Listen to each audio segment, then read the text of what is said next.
ताज्या बातम्या विचार नव्हे त्यासाठी सचोटी न्यूज चॅनल बघायलाच हवे। ज्ञान मनोरंजन संस्कार देणारे चॅनल सचोटीला सबस्क्राइब करा, बेल आयकॉनचे बटन दाबा, सोबत शेअर करायला विसरू नका।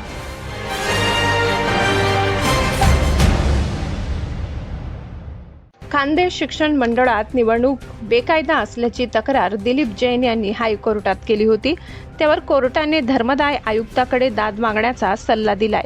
निवडणुकीत झालेले भ्रष्टाचाराचे सर्व पुरावे कोर्टाने मान्य केले आहेत, त्यामुळे धर्मदाय आयुक्ताकडे दाद मागितली जाणार आहे। चेंज रिपोर्ट अगोदरच नामंजूर झालेला आहे। हायकोर्टाच्या निर्णयाने निवडणूक रद्द होण्याची शक्यता आहे। दरम्यान एका गुंड संचालकाने केलेली नोकर भरती रद्द होणार आहे।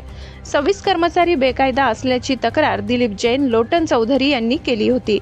त्या अनुषंगाने एसआयटीने दखल घेतली आहे। ॲडव्होकेट किरण पाटील यांनी या नोकर भरतीची बोगस कागदपत्रे केली असून नाशिक पोलिसांनी स्वतंत्र गुन्हा दाखल करावा अशी मागणी राजकुमार छाजेड यांनी नाशिक आयुक्त संदीप कर्णिक साहेबांना भेटून केली आहे। उपसंचालक यांनीही या 26 लोकांच्या भरतीची चौकशी सुरू केली आहे। खाशीच्या संचालक मंडळाला आता नोकर भरतीमध्ये खाता येणार नाही। LA पाटील यांनी दाखल केलेल्या पिटिशनचा निकाल लागला असून कायदेशीर प्रक्रिया राबवावी लागणार आहे। खाशीवर असलेली मक्तेदारी आता संपुष्टात येणार आहे।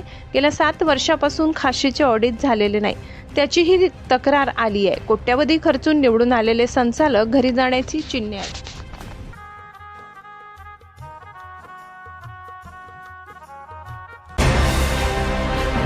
ताज्या बातम्या विचार नव्हे त्यासाठी सचोटी न्यूज चॅनल बघायलाच हवे।